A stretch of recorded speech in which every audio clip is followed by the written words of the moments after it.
And now, please welcome co-founder and Chief Strategy Officer, Robbie Schingler. Good morning. Good morning. Thank you all for being here and welcome back. This is day 2 of Planet Explorer. Yesterday was such an exciting first day. The energy throughout was just amazing. It's great to be in person again, to engage, interact, to learn from all of you and from all around the world. Thank you again for bringing that type of enthusiasm to today's keynote sessions. And yesterday's keynote, as you saw in the video, we're focused on what Planet is building today to help our ecosystem create value and make an impact. We learned about planetary variables from Planet's acquisitions of Salo and Vandersat, and how they are moving users up the software stack past the pixels to critical measurements that enable them to make faster and better decisions. Will talked about a startup program, which I'm super excited about, and our commitment to getting our data and tools into the hands of new companies to build this ecosystem with new products and solve today's toughest problems. Kevin announced analysis-ready PlanetScope data, temporally and spatially consistent data for easy time series analysis and analytical modeling. He provided an update of our next generation satellites. Pelican with 30 centimeters per pixel, high resolution data, and Tanager with over 405 nanometer spectral bands that will power machine learning and future planetary variables. And we'll be launching tech demos of each of those this year. We saw a demo of Queryable California, a collaboration between Planet and Microsoft to show the art of the possible. How can next-gen AI make satellite data more accessible by indexing it, making it searchable, conversational, and context-aware? There's so much opportunity for us in the EO sector, and I couldn't be more excited about what we're doing here today as a community. And lastly, it was fun to have Microsoft President Brad Smith join us on stage here with a conversation with our CEO, Will Marshall. But building off of that, today's keynotes are about driving action with an increased level of transparency. And we have a great lineup of speakers this morning to bring that to life. So over the next 2 hours, I'm excited to share who they are. In a few minutes, I'm going to introduce Vice Admiral Frank Whitworth, the Director of the National Geospatial-Intelligence Agency. He'll join me here on stage for a fireside chat. And then after that discussion, you'll hear from General Saltzman, the Chief of Space Operations, or the head of the US Space Force. Our partner, Imbil Becker-Reshef of NASA Harvest, will share their work to monitor and measure crop output in stressed regions around the world, like in Ukraine, helping to understand and address food security. And continuing the theme of transparency to action, we'll have a panel of journalists and researchers who will talk about how they are tracking and reporting on geopolitical and environmental issues in places like the Amazon, Iran, Ethiopia, North Korea, all from the safety and security of their computers. And finally, we'll conclude this morning with a session with my friend, colleague, astronaut, educator, artist, Dr. Cyan Proctor, whose story and journey is not only inspiring, but will encourage us to lean into new and different perspectives. So let's get started with today. First up is a discussion with Admiral Whitworth. Admiral Whitworth has devoted his life to service in the US Navy, primarily served in intelligence positions, including in the Joint Chiefs of Staff, Joint Special Operations Command, and US Africa Command. He's a student of history, and he's a member of the Council of Foreign Relations. And today, he serves as the 8th Director of the National Geospatial-Intelligence Agency. So, without further ado, please welcome Vice Admiral Whitworth to Planet Explorer. Thanks. Thank you. Sure, good to see you. Excellent. Well, welcome. Thanks for being with us here today. It's a privilege. Thanks. Why don't we first start by telling us about NGA, your mission, and how you look at the world? No, this is great, and thanks for the invitation. This is really important, what everyone's doing today. So NGA is an intelligence agency comprising about 14,500 people And we're responsible for the visual domain. Hmm. So if it involves imagery, and it involves maybe video, full motion video, even social media, photographic media, anything that involves the visual domain, the Director of National Intelligence has delegated to me the functional management of GeoInt, geospatial intelligence. And so the 14,500 people make sense of those images or those videos. And that's a real privilege. We've got a happy lot, to be honest with you. They love what they do. The term functional manager, that is really to coordinate it on behalf of the entire U.S. government, but in particular for the intelligence community and for the Department of Defense. And that sense making, right? The sensing of across all the entire visual domain is one thing to collect, but then to make sense of it. That's right. Okay, cool. Well, this year's theme is about transparency to action. And there's such a shift that's happening in the geospatial tradecraft, as we call it, with new users, new data sources, new solutions. It's hard to keep up. But what hasn't changed is this community is really a community. It's based on collaboration and partnership across academia, across industry, and across governments from around the world. But let's start with something that we both believe is of great importance in advancing this geospatial ecosystem, and that's the academic community. I think we all see here great promise flowing from NGA's commitment to St. Louis and the associated Taylor Geospatial Institute. So can you talk a little bit about what the future you envision for this type of academic partnership? Oh, absolutely. I love this question because it's so important, not only to St. Louis, but other communities, frankly, in the United States, and who knows, globally. So for context, we have about 9,000 people who work in this town. Mm-hmm. We have 3,500 people who work in St. Louis. We've got about 500 or so in Colorado. And then the swing arm of 1,500 are interspersed with all the commands out there, combatant commands, sub-unifieds, JTFs, Joint Task Forces. So that's just the laydown. On your question regarding St. Louis. So there was a moment in time where we had to make a decision as to the building, just where everybody, these 3,500 people are going to be based. About 500 are in a place called Arnold, and that building's fine. But about 3,000 people are in the 2nd Street area, right next to the river, in a floodplain. It's right on the fault line. That's kind of strike 2. And then the building is beautiful, historic, but about 100 years old, meaning it can't be upgraded for IT, and that's kind of strike 3. And so we had to find a new place to be. Now, it would have been very easy to have moved over to maybe Scott Air Force Base, where you already have infrastructure. But at the same time we were having this question, St. Louis was also having a question as to what's the future of St. Louis, and where might we go with something like geospatial intelligence and the geospatial science? And the two met. And to your point, there's this very exciting triad between civic government and industry and academia that has played out now with the founding of the Taylor Geospatial Institute.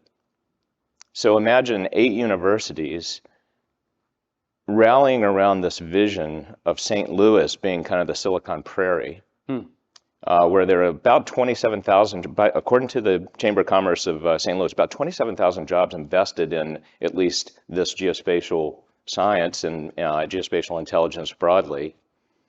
And so 8 universities say, there is something that we need to actually work together on.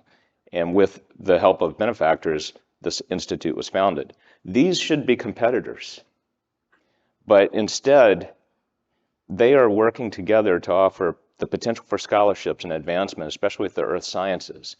So we, rather than going over to Scott Air Force Base, with this vision kind of the city and our own, we went into a disadvantaged area, very under-resourced and probably underrepresented, called North Side. And we chose to build there.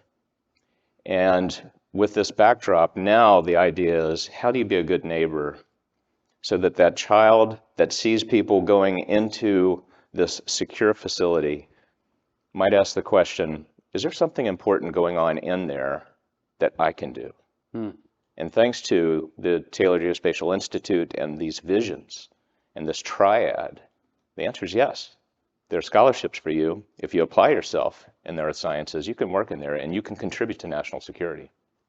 Excellent. Yeah, for 3,500 people that already work there, and then all of the students that actually come out of it being trained right away in cloud-native geospatial tools and services really decreases the barrier of people to get into this profession, but then to also meaningfully contribute to it. So I'm super excited about that as well. We're proud to be a partner with Taylor Geospatial as well. But there was something that you're saying around being on a fault plane, being in a floodplain. Yeah. And as you've probably seen in the audience and many of the speakers and panels from yesterday, we see there being a close alignment between security and sustainability. It's infecting everything. It's two sides of the same coin. We see the war in Ukraine impacting food security. And we also know that water scarcity leads to food insecurity, which potentially can lead to conflict. So can you talk about how NGA is thinking about this, and in particular, what can this ecosystem and community do more to better prepare for and meet such challenges going forward? Now, this is another great question and exciting. It's a real privilege for NGA to be able to contribute to questions like this and not be at least characterized as going political or something like that. This is a responsibility. This is a duty. To your point, part of security is understanding the Earth and at least frictions that might bring serious security issues and hopefully would never culminate into some sort of a combat or some sort of violence. And so being predictive means you have to understand the world, right? You have to understand this rock.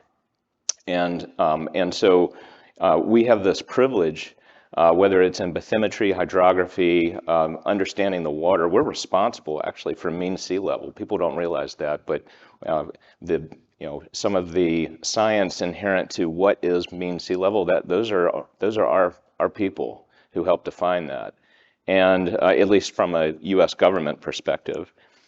And so it's a responsibility to keep data, especially if you're talking about something with as much change as what we're seeing in climate right now. So we have contributed data that is just data.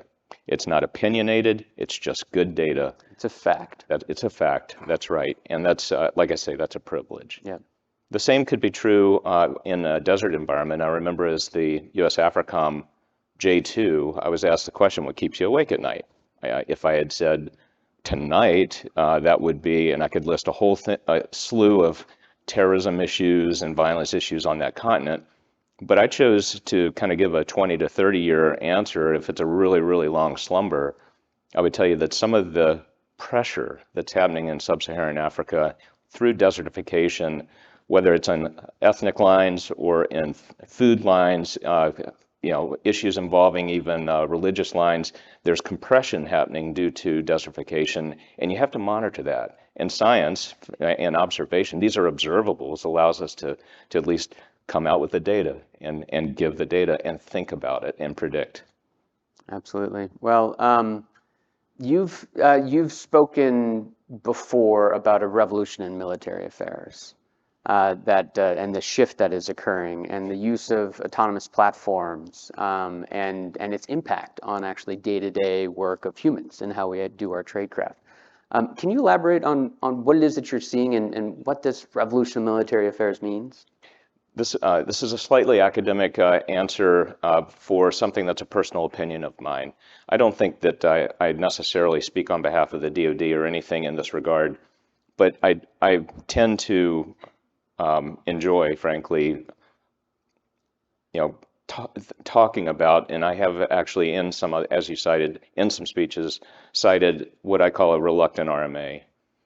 So a revolution in military affairs, a major change, in my opinion, it's the unmanning to at least some autonomous vehicles that are causing us to rethink whether we actually need to be there. And the reluctance for anyone worth their salt who wears a uniform, the reluctance might be, well, we actually find it memorable to be out there, to be in the midst of.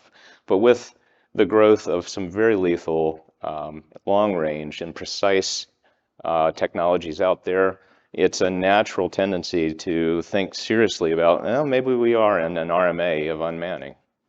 It won't be all of warfare, it won't be all of combat, but it's a good portion.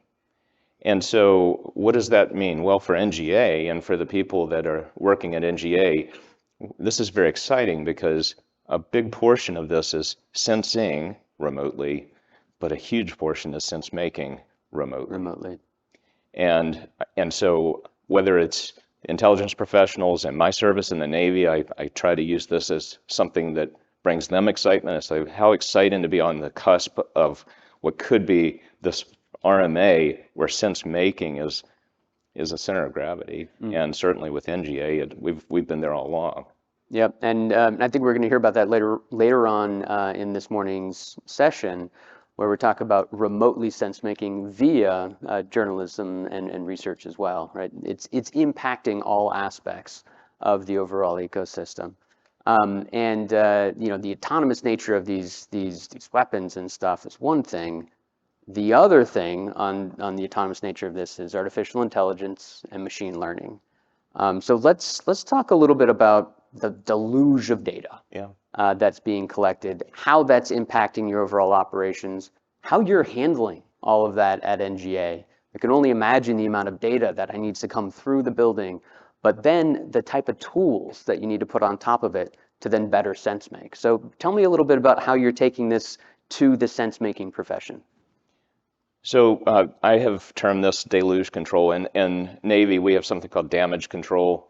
Obviously, you want to limit the amount of damage from water, typically, if you are on a ship. And I think that the essence of your question is, what are we doing about deluge control? Because we're in a deluge environment, and it's going asymptotic from a sensing perspective. And so I do think that, at least for my tenure as the NGA director, this will be one of my primary tasks. I don't want to say it's existential, but I don't want it to be existential for NGA to keep up. And so it makes a lot of sense for the Undersecretary of Defense for Intelligence and Security to have delegated a program called MAVEN to us. And MAVEN is focused on AI and ML and its approaches, at least for us in the visual domain. There are other dimensions to the program, and the CDAO over at the Pentagon will take some other dimensions. But for us in the visual, which is a major one, this is very, very important. So what we're taking is at least it used to be a project, and we're actually creating it as a program of record, which means we will need to be very clear on the efficacy of every dollar, as opposed to trying to excite the art of the possible. The art of the possible, as we've had over the last 5 years. And that's a great responsibility. I would tell you that we have had our share of success thus far with computer vision and being able to find anomalies so that we're cued, but nothing to the level that MAVEN hopefully will take us. As again, we're going to have the number of ones and zeros coming into our headquarters is literally going asymptotic. And that'll be in the next decade. So this is the right thing to do. And it's already being employed by some really important combatant commanders with some very good acclaim. But we have more to do. Yep. And I really want to commend what NGA has been doing over the last 5 years. And this growth in a program that's called EIM, Economic Indications and Monitoring.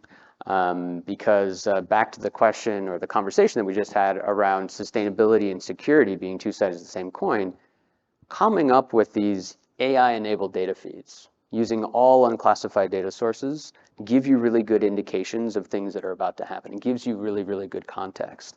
And so much of that is actually a pilot of employing these new data sources and new technologies and new partners who then can contribute to this mission.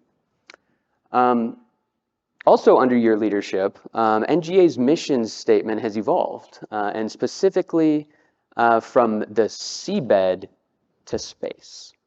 So can you discuss why you thought that was important to shift this message, to focus this message for NGA's mission, and in particular, the partnership with Space Force? No, thanks for that. So when I arrived, I looked at the motto, which is really, even though it seems like a minor detail, it's important because it's how you might communicate to one's parents or to just ordinary Americans or ordinary members of the global commons, not to mention the House of Representatives and the Senate, which we do regularly. And I looked at it, and it used to say, know the Earth, understand the world, and of course show the way. And we haven't talked about a navigation mission, which is something also very exciting. And it was clear to me that it gave the impression, maybe unfairly, but it gave the impression we were always looking down, and that we were just looking at the rock itself. And I said, there are two areas that are probably underrepresented in our parlance, and that is the seabed and certainly space, that are areas where if things happen there and we don't notice, it could change, our way of life. Mm-hmm. And we need to say something about that we look there too. So we look way down and we look way up, and so that's where we added seabed to space. Excellent. Well, we could be talking all day, and this is probably a good place for us to close the conversation. So thank you very much for engaging with us and our community here today. Please join me in thanking Admiral Whitworth. Thanks. Yeah, appreciate it. Yeah, it was good. Yeah, please.